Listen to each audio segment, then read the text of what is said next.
com a lente da ciência, para entender melhor essa passagem, Lázaro não havia de fato morrido. Porque se ele tivesse morrido, ele não voltaria a viver. Porque quando acontece o momento da reencarnação, em que o espermatozoide fecunda a célula ovo, nesse mesmo instante, a primeira molécula do perispírito, não é, que é o corpo do espírito, que vai reencarnar, é conectada à primeira célula. E à medida que as células vão se multiplicando, o processo reencarnatório vai se dando. O espírito entra num processo de miniaturização, no processo de esquecimento, para que ele possa ir reencarnando. Reencarnação que se completa aproximadamente até os 7 anos de idade. Então, só esse assunto já daria um seminário, uma palestra e até um livro. O momento em que ocorre a reencarnação e até o momento em que ela se desenvolve. Por isso que as crianças são muito sensíveis, conversam com amigos imaginários, não é? São portadoras de mediunidade, também sofrem perseguições espirituais, mas esse é um assunto para outra palestra. Então, quando o Cristo pede para que a pedra seja removida e Lázaro sai, existem 2 possibilidades. O que é que estava acontecendo com Lázaro? Ou ele passava por um processo de catalepsia, que é um processo perfeitamente, um fenômeno, entre aspas, né, explicado pela ciência, ou passava por um processo de letargia. Então Jesus diz para ele, sai para fora, ou seja, volta a viver. E não é possível que uma pessoa que passe por um processo como esse, seja de letargia ou de catalepsia, que depois de que volta à vida, ou desperta, né? Porque no caso, o Cristo havia dito, ele apenas dorme, e ele é despertado pelo chamado de Jesus, ele desperta através do chamado de Jesus. Não é possível que uma pessoa que passe por um processo desse, continue a viver desse jeito. Continue a viver, do jeito que vivia. Nós todos, de certa forma, experimentamos processos catalépticos. Nós todos, de certa maneira, enfrentamos processos de letargia. Porque nos recusamos a viver, nos recusamos a sair para fora dos sepulcros emocionais e psicológicos nos quais nós mesmos nos enterramos. Quando nos aninhamos na culpa, no remorso, nos processos difíceis de administrar os reveses da vida. Quando nos são negados os nossos desejos e aquilo que a gente entende ser merecedor. Às vezes o espírito experimenta, espírito que eu digo nós aqui encarnados, ok? Experimentamos processos de rebeldia nos quais nós nos enclausuramos voluntariamente. E hoje nós estamos aqui no Seara de Deus e eu posso garantir a você, eu posso te garantir. Como é seu nome? Jesus está dizendo hoje para Thaís, está dizendo para o Mário, está dizendo para mim, está dizendo para minha amiga Ecleia, sai para fora. Sai para fora. É um novo tempo, um novo momento, e nós precisamos remover nós que nos enterramos voluntariamente. Nós precisamos remover a pedra do sepulcro. E quando a gente remover a pedra do sepulcro e tiver coragem de enfrentar a vida do jeito que a vida é, sem petitórios, para que a vida me atenda do jeito que eu acho que ela deve ser, sem exigir dos outros que eles sejam aquilo que eu quero que eles sejam. Quando eu me decidir a sair para fora, a abandonar a letargia que me caracteriza, o medo, a preguiça, a rebeldia, eu tenho que atender também o conselho de Jesus, aquilo que ele pediu para as pessoas com relação a Lázaro: desatai-o e deixai-o ir. Ou seja, se desata do passado, se desata da rebeldia, segue o teu caminho, porque nós não podemos ficar preparados. A vida é breve. E o maior inimigo a ser enfrentado está dentro de nós. Existem pessoas que têm dificuldade imensa em ouvir um não. Não conseguem administrar. É como um fogo que lhe queima por dentro. Como uma labareda que vai subindo, que vai lhe atormentando. E a pessoa não consegue lidar com esse revés, com esse momento difícil que a vida lhe apresenta. Mas todos nós aqui estamos em uma escola. E quanto mais tempo nós nos determos a valorizar as coisas que nos fazem mal, mais tempo nós estaremos aprisionados. Então, saia para fora.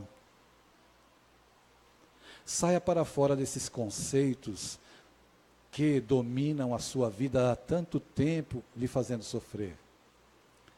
Saia para fora dessa crise de angústia, de insegurança, de tormento, desse calabouço que voluntariamente você se coloca. Saia para fora do mal que lhe fizeram e que você se deixou amarrar, algemar e voluntariamente permanece amarrado e algemado. O mal é do outro, mas você insiste em segurar para você, porque você entende que aquele outro que não correspondeu às suas expectativas, seja no casamento, seja na amizade, seja na sociedade, no trabalho, seja lá onde for, se aquela criatura não te atender e não corresponder às suas expectativas, você não vai conseguir se liberar, porque você vai viver pensando nela diuturnamente, enclausurado. Você já parou para pensar e prestar atenção? Preste atenção no seu corpo. Pessoal, estou falando sério. Não é o Adeilson que está trazendo essa dedução. São estudos científicos.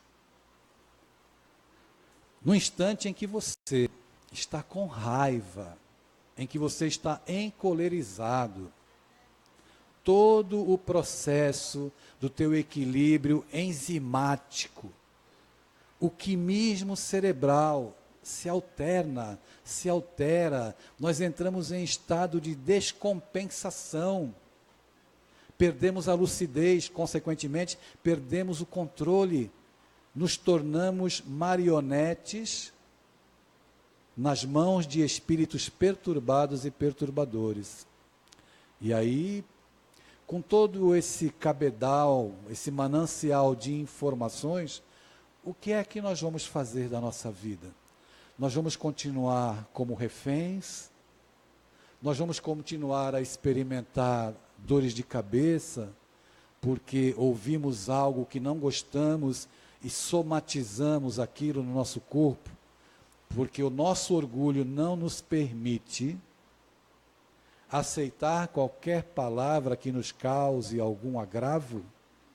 Você já parou para pensar em quantos momentos durante a sua vida você ficou nervoso, ficou estressado, porque registrou uma provocação de alguém ou uma palavra de alguém que não é verdade, mas que você, por ser uma criatura orgulhosa, se vê na obrigação de revidar. Por exemplo, lá vou eu dirigindo aqui pelas ruas de Recife, de Olinda, de Paulista, e para alguém no trânsito, olha para mim e fala: sai da frente, careca. Como é que eu vou brigar se eu não tenho cabelo?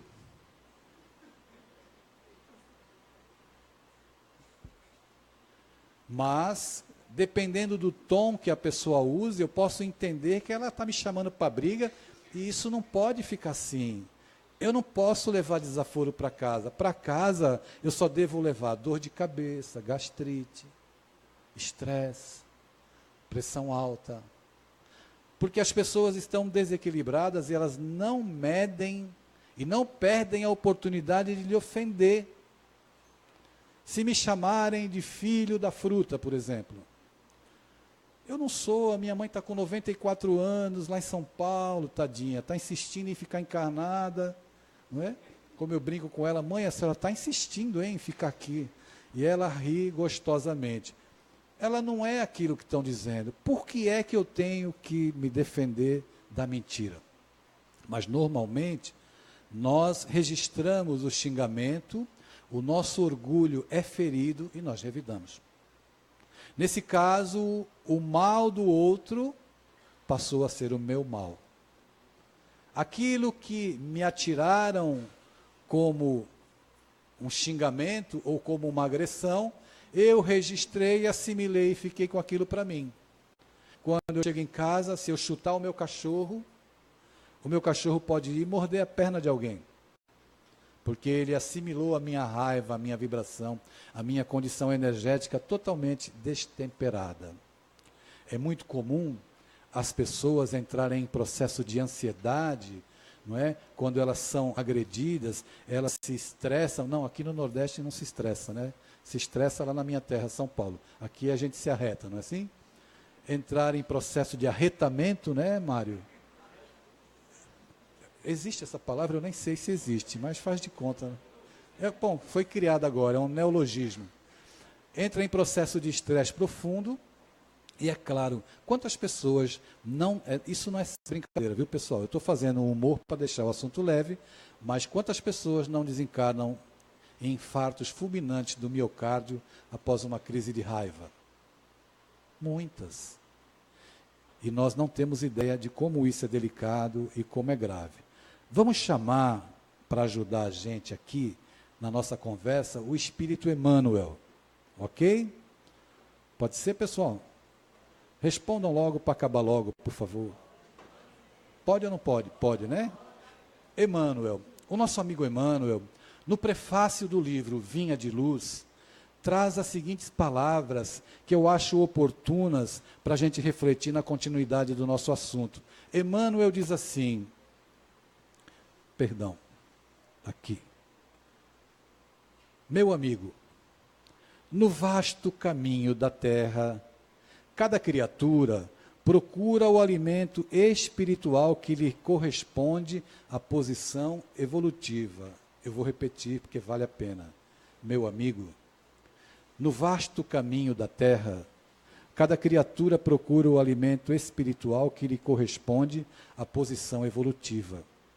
A abelha suga a flor. O abutre reclama despojos. O homem busca emoções. Mas ainda no terreno das emoções, cada espírito exige tipos especiais. Então, tem pessoas que buscam emoções mais sublimadas, por exemplo, na prática da caridade, no serviço ao próximo. Tem pessoas que buscam emoções no prazer sexual apenas. Outras buscam emoções no álcool, no consumo de drogas. Outras buscam emoções fazendo o mal, enfim, perpetrando maldade contra a vida do semelhante. Cada um busca o tipo de emoção que melhor lhe atende aos interesses. Consequentemente, cada um atrai para si as companhias espirituais consoante aquilo que pensa, consoante aquilo que sente. Há sofredores inveterados que outra coisa não demandam além do sofrimento. Pessimistas que se enclausuram em nuvens negras. Pessimistas que se enclausuram em nuvens negras, atendendo a propósito deliberado durante séculos. Dá para imaginar que alguém se enclausure, como diz Emmanuel, deliberadamente no pessimismo e no sofrimento, voluntariamente? Existem pessoas que, em tudo que elas colocam os olhos, elas veem problema. Existem pessoas que, para cada solução, tem um problema. Você apresenta uma solução, ela tem outro problema.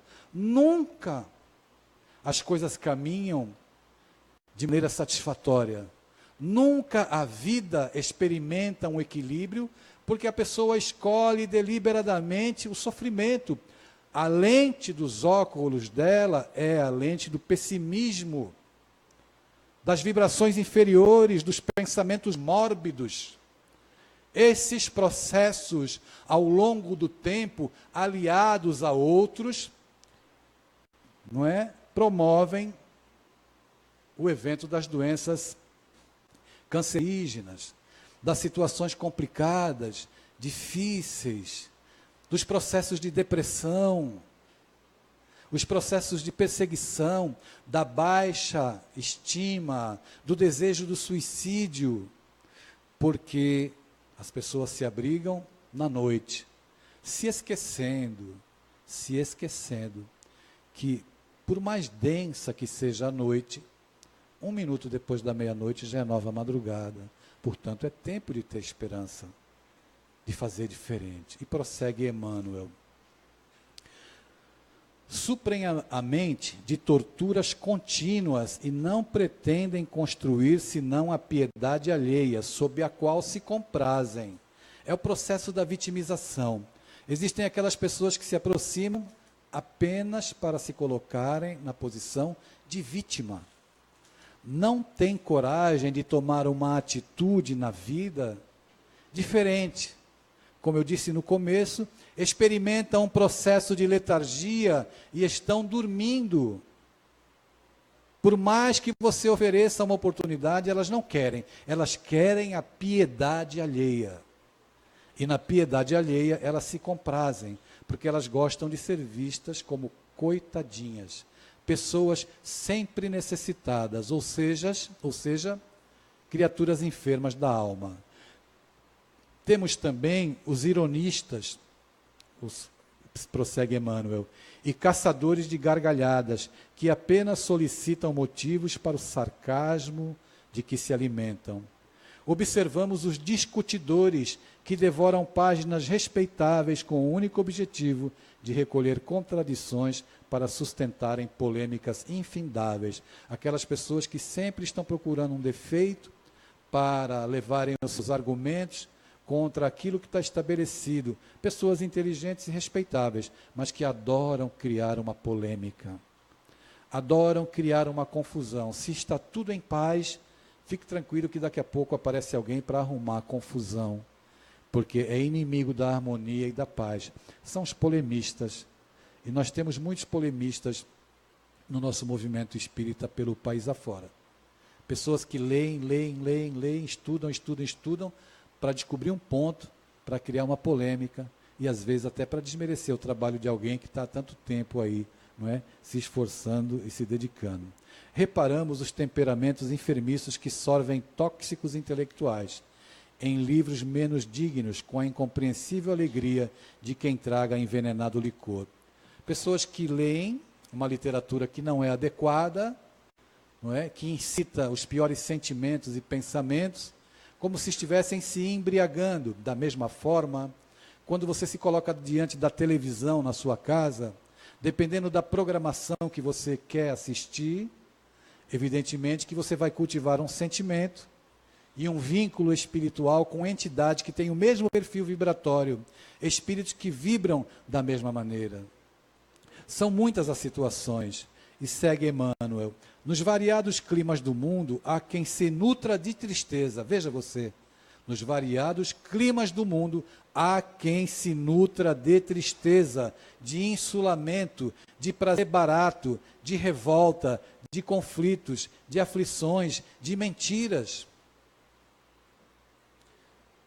E alerta Emmanuel, o discípulo de Jesus, abre aspas, aquele homem que já se entediou das substâncias deterioradas da experiência transitória, olha que frase, aquele homem que já se entediou das substâncias deterioradas da experiência transitória.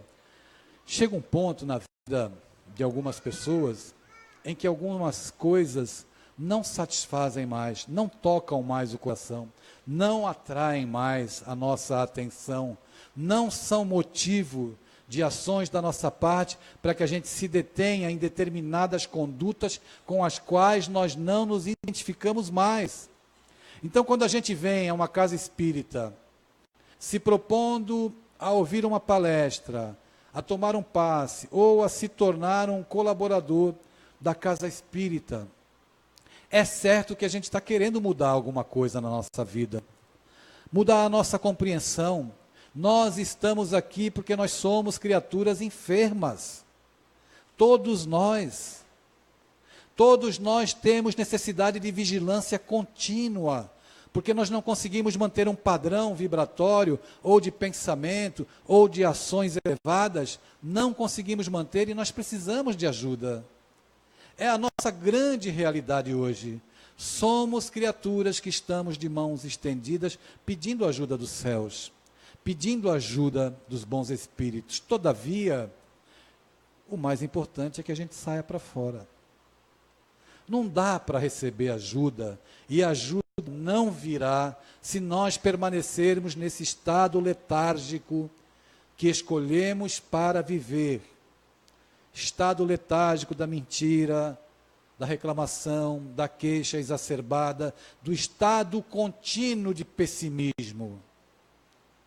Tem gente que, se morar sozinha, foge de casa, porque não se suporta. Sabe o que ocorre? Não consegue refletir ficando em sua própria companhia. E o convite de Jesus, e as pessoas ao longo dos séculos deturparam a mensagem do Cristo, se apropriaram para fazer dinheiro, para manipular as mentes incautas. A proposta de Jesus é que a gente faça essa viagem de volta para dentro de nós, para que a gente possa fazer o caminho inverso. O mundo chama para fora e Jesus chama para dentro. Como educador eminente, pedagogo, poeta, ele nos provoca. E quem acredita que a mensagem de Jesus é uma mensagem que pacifica as pessoas para que elas fiquem quietas dentro de casa, ou venham aqui na casa espírita, ou na igreja católica ou protestante, seja lá onde for, para se portarem como cordeiras, não é essa a proposta dele. Ele provoca a gente, ele causa inquietação. Existe um educador que eu gosto muito, e eu tenho em casa acho que uns 10 livros deles, eu leio, depois vou e releio de novo. Ele se chama Rubem Alves. E Rubem Alves diz que o educador, ele tem como proposta principal não enfiar conteúdos na mente da pessoa para ilustrar a mente com capacidade intelectiva apenas. O educador verdadeiro é aquele que causa espanto, aquele que provoca o educando, aquele que tira a pessoa do lugar comum. E Jesus é essa pessoa que tira do lugar comum. Ninguém pode dizer assim, eu vivo em paz com Jesus. Não, se está em paz é porque você está com algum problema, porque ele sempre nos provoca nos pedindo uma melhoria, uma mudança de comportamento, uma mudança de atitude. Eu fui convidado a fazer uma palestra para jovens aqui em Recife, lá onde a Ana Paula evangeliza. E a realidade dos jovens lá é assim, de fome, de miséria, de drogas, de vida sexual ativa já a partir dos 15 anos, garotas que já fizeram um aborto. E ela disse assim para mim, você vai lá falar sobre Jesus com os jovens? E eu pensei, eles não vão querer saber. Se eu chegar lá com Jesus debaixo do braço, eles vão mandar eu plantar batatas, para não dizer coisa pior. Vai com o teu Jesus para lá, meu filho, eu estou com fome. Eu sou vítima de violência, eu sofro maus tratos, tu vem com esse papo de Jesus? E eu fiquei pensando, e agora, como é que eu vou falar com esse público, né, Rita? Aí eu pensei em casa em um jeito e fui. Me armei, no bom sentido, e fui. Chegando lá, eles entram, e quando eles entram, você tem que se segurar na cadeira, porque eles quase derrubam a sala, né? É uma loucura. Mas isso acontece também nas escolas onde eu vou, escolas públicas. Eles entraram, ficaram olhando, já me conheciam, sabiam que eu escrevia livros para jovens, essa coisa toda, e ficaram ali esperando, porque eles vão também, porque eles comem lá, né? Tem um lanche para eles de tarde. E agora chegou a hora de falar de Jesus. E a minha evangelização começou assim, vocês gostam dos Vingadores? Quem gosta dos Vingadores aqui? Aí eu falei, olha, eu adoro o Hulk. Quando ele começa a se arretar, que ele começa a ficar verde, começa a rasgar a roupa, cara, eu acho demais aquilo, eu adoro o Hulk. Aí o outro garoto lá, não, eu gosto do Capitão América. Tu gosta do Capitão América? Gosto. O outro, eu gosto do Thor. Falo, cara, o martelo do Thor é tudo. E aí começou, eu gosto do Thor, eu gosto da Mulher Maravilha, blá, blá, blá, blá, blá. Eu falei, é o seguinte, pessoal, eu trouxe para vocês hoje um herói. O cara é irritante. É o herói mais irritante que eu conheço. Você xinga ele 70 vezes, ele te perdoa 70 vezes, 7 vezes. Você joga criptonita nele, ele não está nem aí para criptonita. Você diz para ele, eu te odeio, isso e aquilo, e ele, de boa, de boa. Aí eu peguei, projetei, apertei o botão e projetei uma imagem. Estava lá, Capitão América, Hulk, Thor, Homem-Aranha pendurado de cabeça para baixo, e Jesus no meio deles levando o maior lero. Eu falei, esse é o maior herói de todos os tempos. Sabe por quê? Porque ele tem o poder do amor. E aí eles ficaram surpresos, porque Jesus entrou no mundo deles, entrou no mundo dos super-heróis, numa linguagem contextualizada, e aí nós conseguimos dizer para eles quem era Jesus, sem entrar com o processo de religiosidade, de catequização, porque ninguém quer ser catequizado. Se eu venho aqui essa noite, falar sobre a mensagem do Evangelho, para dizer para você, olha, você tem que virar santo. Você tem que ser salvo. Só se fosse salvar de mim. Estou falando bobagem aqui. Processo de educação do jovem ou nosso como adultos não ocorre por formatação nem catequização. Pode ocorrer por sensibilização do nosso coração. E o nosso coração precisa ser sensibilizado. A gente precisa falar de amor. Falar do amor desse homem ímpar. Não do religioso, do ser que as religiões elegeram, mas desse que está ao seu lado, desse que se aproxima de você nos momentos mais difíceis, em que a angústia se instaura no teu coração e você não sabe o que fazer. Naqueles momentos em que você olha para o lado e fala, e agora? Não tem saída. Mas se a gente conseguir controlar minimamente o coração, vai surgir a saída. Porque não existe ninguém que está aqui, nesta sala, hoje, que se encontra à revelia do amor de Deus. Nenhuma das ovelhas que o meu Pai me confiou se perderá. Para falar de Jesus, para a dor de cada um, porque cada um de nós carrega a sua cota de dor e de lágrimas, a gente precisa saber levar o Cristo de maneira que se compreenda esse Cristo e aquilo que ele quer dizer ao teu coração. Mas a mensagem dessa noite, me permitam ser bem direto e objetivo, ele diz tanto para você quanto para mim, saia para fora.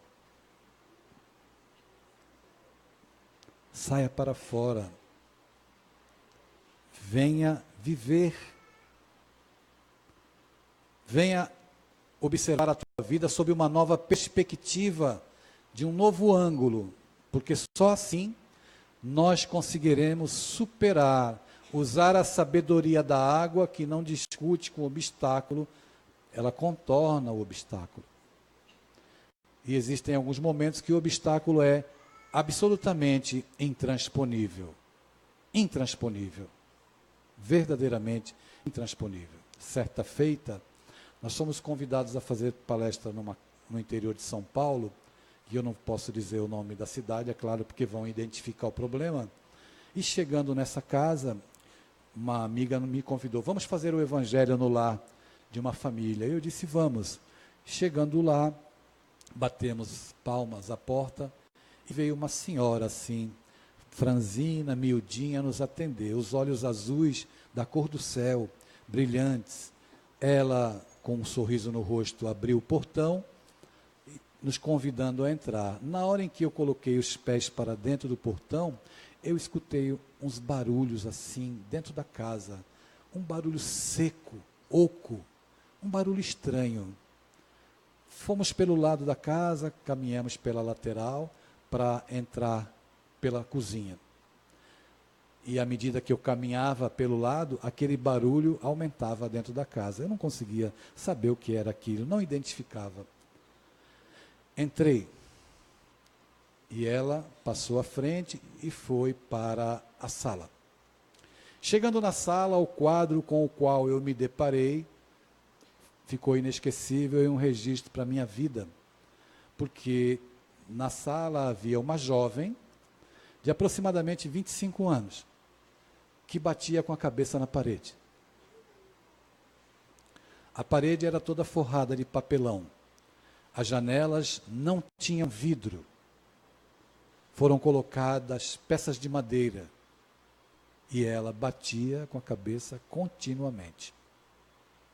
A mãe me explicou que ela nasceu normal, mas que durante a infância ela foi acometida de uma doença que não se sabe o que houve, se foi erro médico, ninguém sabe. Ela apresentou um processo de deterioração da saúde mental e física e batia com a cabeça na parede. Eu observei aquela mulher que muitas vezes à noite não consegue dormir, porque a filha não deixa. Ela tinha uma varinha pequena, uma vareta, que ela utilizava para bater no nó dos dedos, quando ela segurava na parede, assim, no que pudesse, no batente da janela, para bater com mais força a cabeça. Então a mãe batia para que ela, no nozinho dos dedos, para que ela largasse. Veja, qual será a história desses dois espíritos? Eu fiquei envergonhado de dizer que tenho problemas a partir daquele dia. E para minha surpresa, a menina tem o pai, a mulher é casada, mas o marido dela é alcoólatra.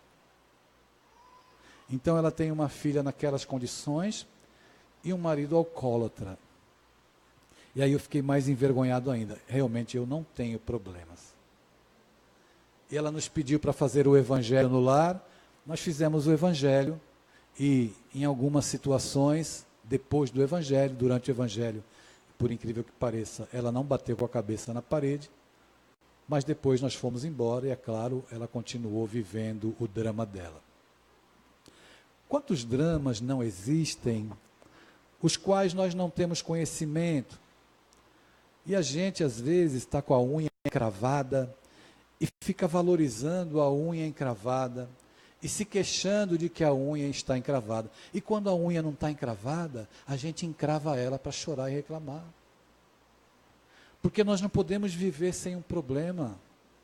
É certo que muitas vezes o nosso sofrimento advém do sofrimento de pessoas que nós amamos. É difícil ver um filho sofrer. É difícil ver um marido sofrer, uma esposa sofrer na ambiência familiar, pessoas que nós amamos. Mas a gente tem que ter em mente que todos são filhos amados de Deus. Que algumas situações nós não temos capacidade para reverter. Nós só podemos ficar do lado. Nós não podemos tirar da pessoa a oportunidade que ela tem de aprender. Porque todos são chamados a sair do sepulcro, como Lázaro foi chamado a sair do sepulcro. Dessa forma, é importante que a gente, através do conhecimento espírita, de uma conversa responsável, principalmente honesta, onde a gente tem a capacidade e a honestidade de assumir as nossas responsabilidades pelos problemas que nós temos, pelos problemas que nós criamos. Nós precisamos perdoar. Precisamos esquecer o mal. Ninguém vive bem carregando dentro do coração uma pedra de uma situação mal resolvida que gera sofrimento para uma pessoa ou para todo um agrupamento familiar. Mas a escolha é nossa. Enquanto isso, enquanto a gente não se decide, a gente vem para o Ceará e acha que vai tomar passe e vai ficar tudo bem, né? Vamos nos iludindo. A ilusão também faz parte do nosso processo de aprendizado. E o Emmanuel finaliza a mensagem dizendo assim: se a candeia ilumina, queimando o próprio óleo, se a lâmpada resplende, consumindo a energia que a usina lhe fornece, ofereçamos a instrumentalidade de nossa vida aos imperativos da perfeição, para que o ensinamento do Senhor se revele por nosso intermédio, aclarando a senda de nossos semelhantes. Vamos usar a instrumentalidade da nossa palavra, dos nossos gestos, das nossas ações, a fim de aclarar a vida daqueles que convivem conosco. Nós podemos ser instrumentos do bem. E ele diz, finalizando, o Evangelho é o sol da imortalidade, que o Espiritismo reflete com sabedoria para a atualidade do mundo. Brilhe a vossa luz. Por isso, é fundamental que tenhamos em mente que cada um tem a hereditariedade divina, ou seja, carrega em si, como diz a canção popular, o dom de ser capaz de ser feliz. Cada um carrega em si o brilho, a luminosidade. Pode ser que momentaneamente nós ainda estejamos em processo de pirilampo, como vagalumes. A gente acende e apaga. A gente pisca e fica no escuro. Depois a gente pisca de novo, acende a luz. Mas é no exercício do amor, porque amar requer exercício. É no exercício do amor que nós estaremos fadados a dias melhores. Perceba que não é uma construção que eu, por mais que lhe ame, posso empreender no seu lugar. Não é uma construção, uma edificação, que se Jesus se materializasse aqui, ele faria por você. Porque a nossa cruz, ela é intransferível. É igual ao número do sapato. Ou seja, é igual ao nariz, cada um tem o seu. Cada um tem a sua cruz, consoante a sua necessidade evolutiva, mas ainda assim a nossa luz pode brilhar. E nós podemos viver um novo período, um novo momento da nossa vida, da nossa encarnação. Há mistérios peregrinos, nos mistérios dos destinos, que nos mandam renascer. Da luz do Criador nós nascemos, múltiplas vidas nós vivemos, para a mesma luz volver. Nós buscamos na humanidade as verdades da verdade, sedentos de paz e de amor. E em meio aos mortos-vivos, nós somos míseros cativos da iniquidade e da dor. É a luta eterna e bendita em que o espírito se agita nas tramas da evolução. Oficina onde a alma presa foge a luz, foge a grandeza da sublime perfeição. É a gota d'água caindo no arbusto que vai subindo, pleno de seiva e verdor. É o fragmento do estrume que se transforma em perfume na corola de uma flor. Flor que terna expirando cai ao solo fecundando no chão duro que produz, deixando um aroma leve na aragem que passa breve nas madrugadas de luz. É a rija bigorna ao malho, pelas fainas do trabalho, a enxada fazendo o pão. É o escopro dos escultores que transformam as pedras em flores, em carraras de eleição. É a dor. Quem não conhece a dor? É a dor que, através dos anos, dos algozes, dos tiranos, anjos puríssimos faz, transmutando neros rudes em arautos de virtudes, em mensageiros de paz. Tudo evolui, tudo sonha na imortal ânsia risonha de mais crescer, de mais galgar. A vida é luz, esplendor. Deus somente é o seu autor e o universo é o seu altar. Na terra, às vezes, se acendem radiosos faróis que esplendem dentro das trevas mortais. Suas rútilas passagens deixam fulgores e imagens em reflexos perenais. É o sofrimento do Cristo, portentoso, jamais visto no sacrifício da cruz, sintetizando a piedade e cujo amor à verdade nenhuma pena traduz. É Sócrates e a cicuta, é César trazendo a luta, tirânico e lutador. É Celine com sua arte, ou o sabre de Bonaparte, o grande conquistador. É Anchieta dominando, a ensinar, catequizando o selvagem aprendiz. É a lição de humildade, de extremosa caridade, do pobrezinho de Assis. Ó bendito quem ensina, quem luta, quem ilumina, quem o bem e o amor semeia. Nas fainas do evolutir terás a aventura que anseias nas sendas do progredir. Uma excelsa voz ressoa, no universo inteiro ecoa, para a frente caminhai. O amor é uma luz que se alcança. Tende fé, tende esperança, para o infinito marchai. Saia para fora e venha viver. Muita paz.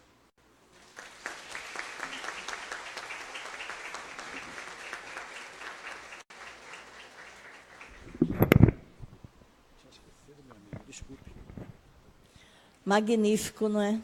Reflexões para as nossas vidas. Gente, um aviso. Essas chaves aqui, elas foram encontradas próximo ao carro com placa KLT 6560. Então, se... Adelson, pronto. Outro aviso, domingo vamos... Tá. Hein? Domingo, estamos com a mocidade voltando. A mocidade é evangelização infantil voltando. Então, a gente tem convidado muito aos jovens, aos pais, que vêm às reuniões, aos domingos, trazer seus filhos, para que eles se façam presente também na casa.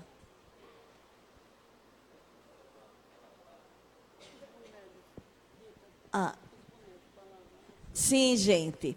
Olha, quem tiver jeito, tiver tempo, temos daqui, das crianças da creche, uma sacola cheia de brinquedos para lavar, pentear o cabelo, colocar um lacinho numa bonequinha, vestir, fazer uma roupinha para ela.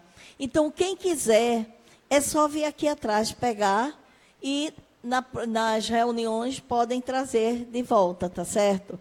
São muitos bonecos e vão fazer a alegria de muitas crianças, porque elas gostam demais, mas estão necessitando de um banho, né? De um agrado, de uma limpezinha, de um enfeite, de uma florzinha. Então, mulheres que têm jeito para isso, os brinquedos estão aqui. Então, depois nós estaremos. Mocidade, jovens, se façam presente domingo, tá? Então, vamos pedir a nossa irmã para fazer a prece final.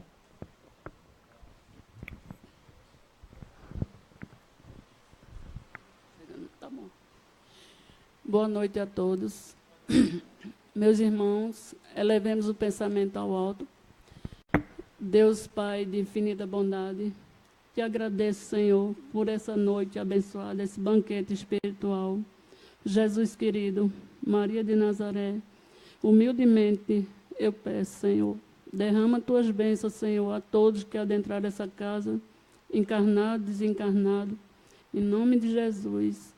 A todos que estão nos hospitais, sofrendo, eu te peço. E te agradeço, Jesus, por todas as palavras aqui ditas pelo nosso irmão Adeilson, maravilhosamente. Obrigado. Eu só tenho a agradecer por todas as bênçãos aqui nessa casa, pelo esse trabalho maravilhoso.